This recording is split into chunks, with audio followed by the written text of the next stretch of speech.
I'm Porcynic with Tyrant Reviews, and this is Kingdom Dragon Pass. And I hope you read the review, because you will obviously know that this game is awesome, or I think this game is awesome anyway. I really enjoy just about everything about it, even despite some of the smaller problems with it. Not least of which, obviously, is the price point in the App Store. But besides that, this is an awesome game, and I'm going to show it off. I've not showing the main screen because to go back to the main screen would require starting an entirely new game. It is one of the minor downsides. You can only have one game going at a time. However, I didn't really include that in the written review because there is sort of a way around that, or there's a mechanic in the game that sort of counters that, in that you're able to basically go back in time to to certain moments in your clan history, basically before you made the decision that screwed everything up. But anyway, this is brush the microphone there. I gotta stop doing that. This is a brand new clan called the Tyrant. We made the dangerous trek to Dragon Pass and claimed more land than we needed to grow into. We built a clan hall, some steads, and a temple to Orlanth. When we went Hortland, we lost much of our connection with the gods. I apologize. I'm probably going to be butchering a lot of these names. They're not. They're sort of Norse in construction, and it's not something I'm particularly familiar with. But anyway, other clans we knew back in Hortland also sent immigrants to Dragon Pass, so we already have friends and enemies in the new land. It's now time for the annual allocation of our clan magic. Forecast, our God Talkers predict a more or less normal harvest. They said the spirits of our ancestors are in a good mood and might be willing to answer questions. Which I suppose is good. But anyway, at the beginning of the year, basically, although this technically sacred time is the end of a year, the last 2 weeks of a year, basically your clan comes together and pools its magic and whatnot. Everybody sets aside their tasks and meditates and whatnot. You assign magic. You can see up in the upper right-hand corner. And this basically, if you want to focus on something for the upcoming year, you probably should dedicate a little bit of magic to it. It makes it proceed better. It makes it proceed more effectively anyway. And you can tap on the people in the clan ring. These are the portraits here to see what they think you should do. This guy on the end with the torque in the lower left corner of his portrait is the clan leader. Although I'm going to be shifting the clan leadership around in a little bit, so that might change. He says we should spend what we can on mysteries, so we can sacrifice to understand and perform Orlanth's blessings. He wants war rituals. She just gives you information. Yeah, there's a lot of various reading in the game, obviously, as you can tell. And you can double tap on you can tap again on the portrait to bring up their stats, basically. Actually, he's a good candidate for leadership because he's at a pretty good age, and he worships our primary god, which gives us a magic bonus, so he'll probably stay there. But anyway, let's sort out some of this magic.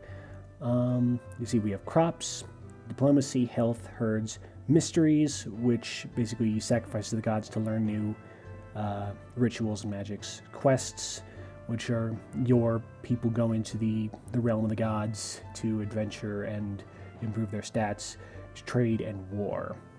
And it's always good to have a little bit in reserve to, in case of emergencies and sudden problems and whatnot. So I'm going to put 2 in crops, put 1 in herds, and 1 in health, and 1 in mysteries. So we'll have 2 in reserve. I normally like a little bit more, but I think this is okay.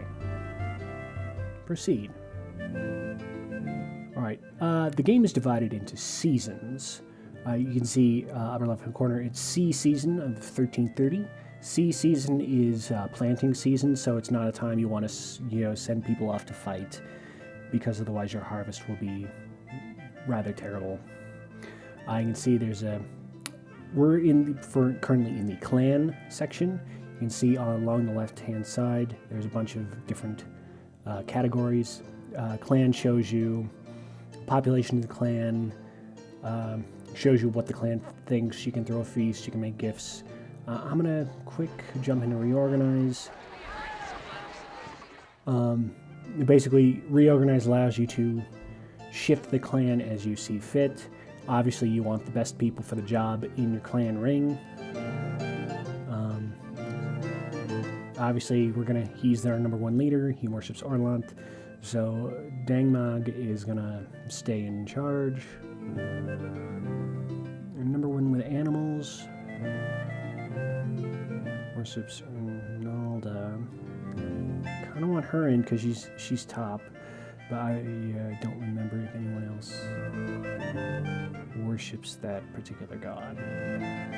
You don't really want to have duplicate god worship on the ring, just because having as many gods as possible basically allows for more magic. So it's a good thing. It looks like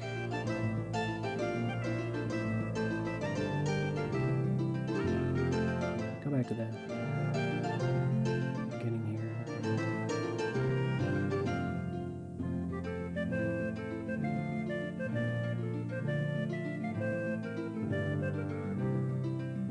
I think, yeah, I'm gonna swap this guy out and put her in. Let's see. Why is our best bargainer not on the ring here?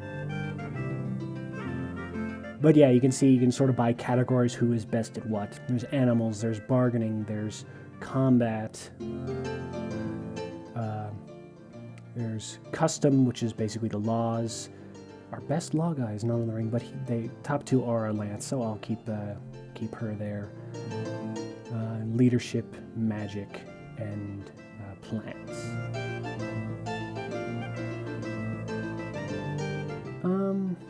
I think it's pretty good as it is. I kind of want a better bargainer on my ring here.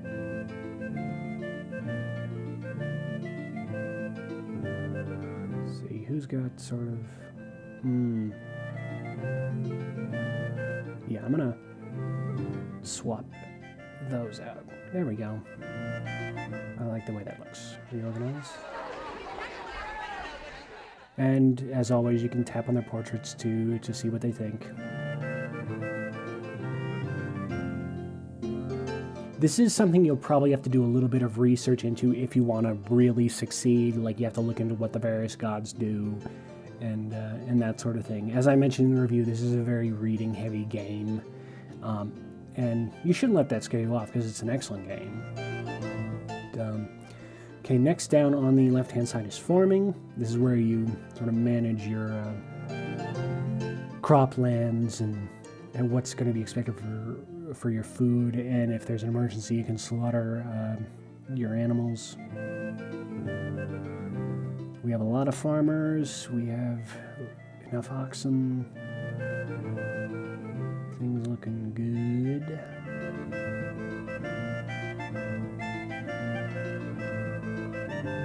Magic shows you basically how things stand in regards to the rituals, like I know blessed crops and lightning and rain, and those all the various gods, and gives you a little snippet of what they do.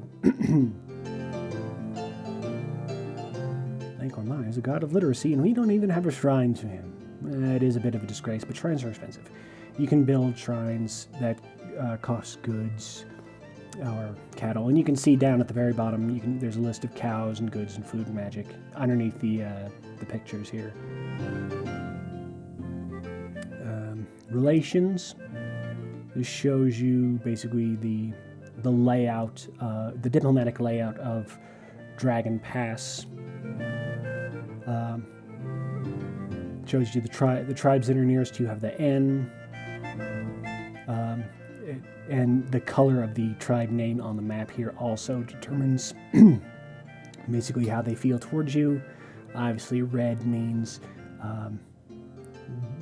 it's a feud. They hate you. They're gonna, if things go bad, they're gonna be the ones who want to kick your ass.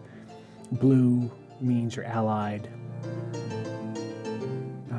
That sort of thing. You can send an emissary, basically try and improve your various relations. Trade. You can set up trade routes and basically all sorts of stuff to earn a profit.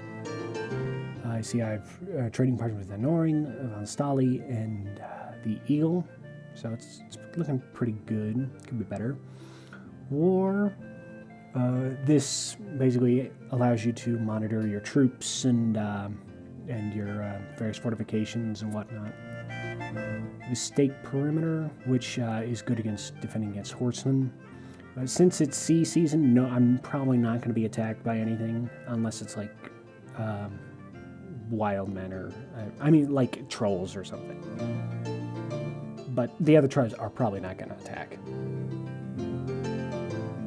Although some people say, "Oh, attack during planting season. It's perfectly fine. Doesn't matter if our people starve." We don't have enough warriors to defend ourselves, however the spirits of our weapon thanes are high. We have 179 footmen, 10 weapon thanes. Probably something I'm going to have to look into in the future. But I didn't allocate any clan magic to battle, so I probably won't be doing much fighting this year. Map, it's a larger version of what you see on the diplomacy screen. You can send out parties to explore. You can also just explore your little area, and you often find sort of hidden things and special events and whatnot. Lore, this is all the history and myth and culture, and basically you read this stuff and it allows you to better understand how to do the quests, which are important is in winning the game. Saga, this is how you see what you've done. Restore basically resets everything to that particular year, whatnot. Manual, basically goes into more detail what I've been sort of skimming over. And controls, the control, and credits. Allows you to reset the game and whatnot. Man, I've been talking for a while, just jibber jabber on and on. But actually I want to show some play. I don't know if I'm going to actually do anything during this first sea season.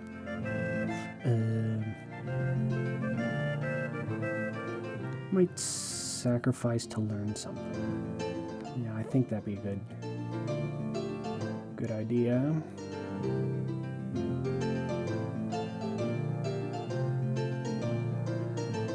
Yeah, I'll sacrifice to learn some mysteries. You sacrifice cows or goods. Cows are the more sort of important resource. Basically, it's gold.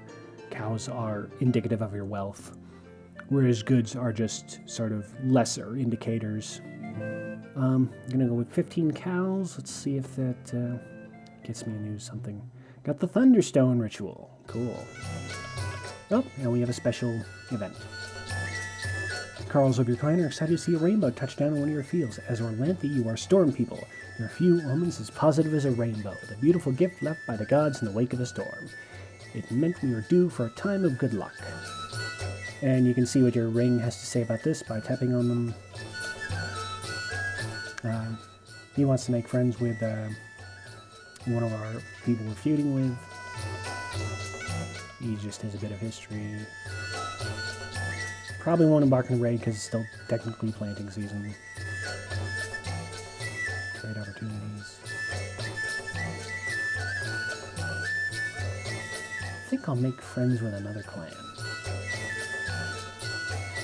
They're not going to add anything else.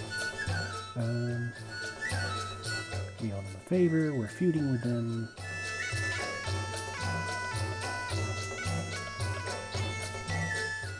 Since we don't have any points dedicated to war, let's make some peace. We went to our enemies, the Volstein clan, to make a speech about friendship between our two clans. Though they glowered, they did not throw us off their Tula and even appeared to listen to us. So hopefully that'll go a little bit towards making them a bit happier about us. You also saw we got a little bit of magic and improved the mood of the clan. It's all very important stuff. Thunderstone. You can see now you can sort of assign which spell you want active. Thunderstone improves the effectiveness of our skirmishers.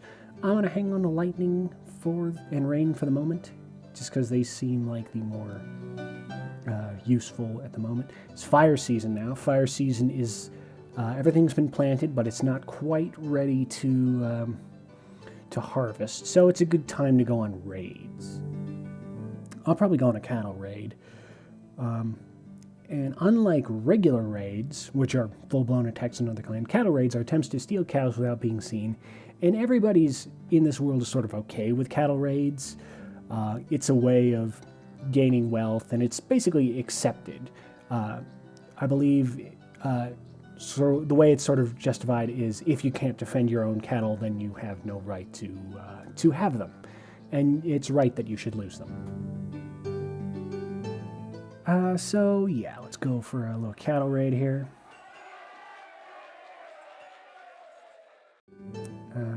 You get out of the way. Okay.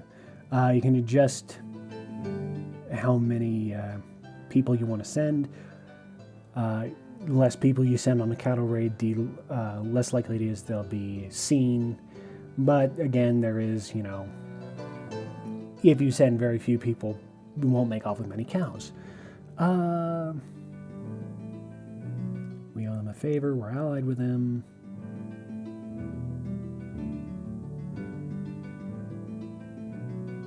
Let's go with the feuding people. Yeah, we talked a good talk, but now we want your cows. All right, we got 23 cows without being spotted. Improved farmer morale and warrior morale. I want to add another fortification. Fortifications are very important when you get raided. Basically, it's a way of reducing the damage that's done, or all that sorts of stuff. Ditch and ramparts. I kind of want a watchtower. That's good and cheap. Watchtower, basically, it can act as an early warning system. If people attack you, it's increases the chance to see people coming in for raids, to steal cattle and whatnot. Mortram the Stout, a prosperous member from the Mjolnir clan, has come to offer to trade for Blacktail, the best bull in your herds, accompanied by his 2 adult sons, Kolmar and Hankor. Makes no secret of his determination to get that bull, offering 30 cows worth of trade goods for it. Blacktail is sort of a relic you start off with. Makes your cows more fertile. You get more calves, and basically it's a really important artifact here. I don't want to give them away. I kind of like the offer stud service.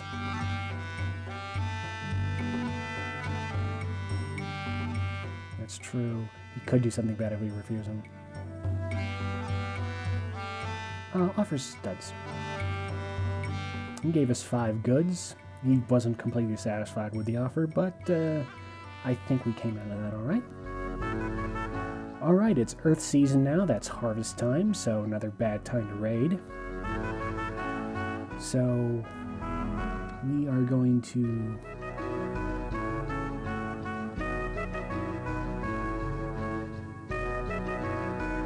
maybe. Great. My clan is like, I don't know stuff about selling stuff. But I think we're good with trade routes for now. I think I might just do another sacrifice. Let's see here. Is there anything I want in particular? You have to, before you can build a shrine, you have to learn the mysteries. And the mysteries are like, that's what I learned. That was Thunderstone. That was an example. Could build a shrine to Trelana Arroy. That's a useful one.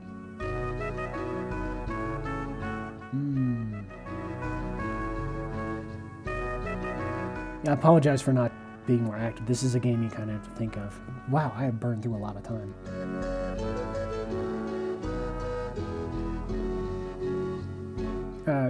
I'm just going to skip the season. You do that by tapping on a little wheel in the corner here. Cultists have aroused the mother of cows come to seeking aid. If you want to read that, you can just pause. They want, basically, they want us to contribute to a sacrifice to help herds in a distant corner of the land. Problem was probably started by vampires. Huh. I've got a lot of magic. I'll offer them a bit of that. Let's go with 2.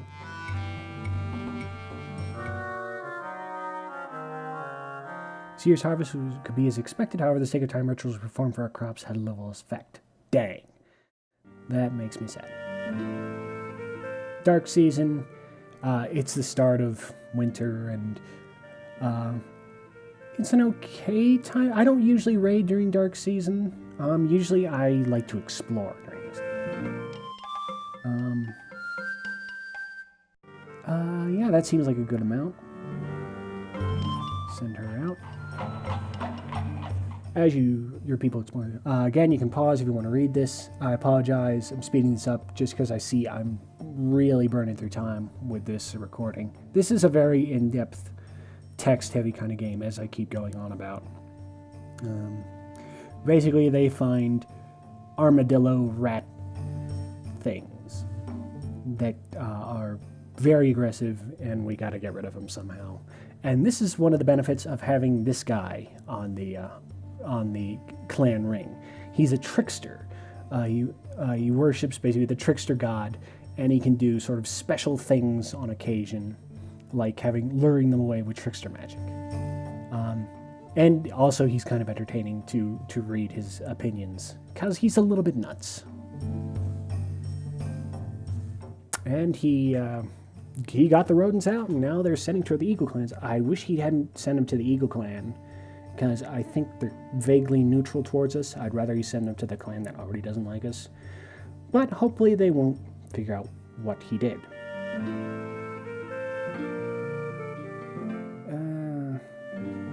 Skip ahead to the next season. Alright.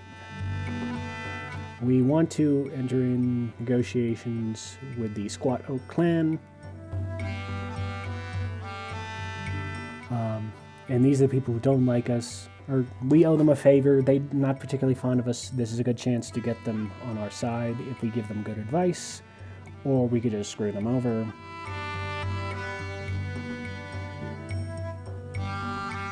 The only problem is I don't really know much about the guy they're asking for. And if I give them the wrong advice,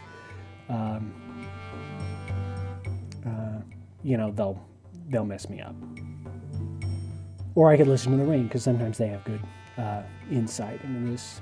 He pays token attention to the edicts of the gods.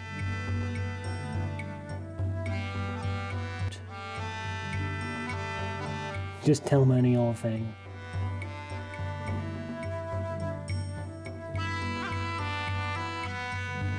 He's a skinflint, he's silver-tongued, and he doesn't listen to the gods.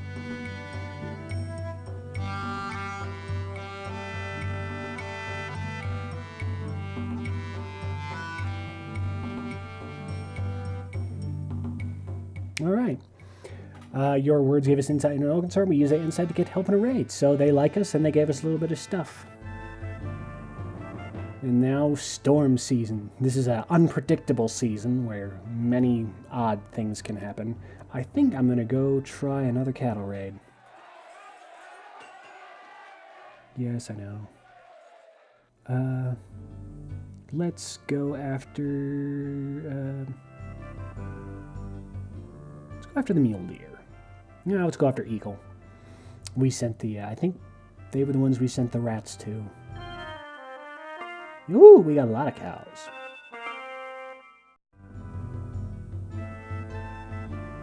And I think that'll do it.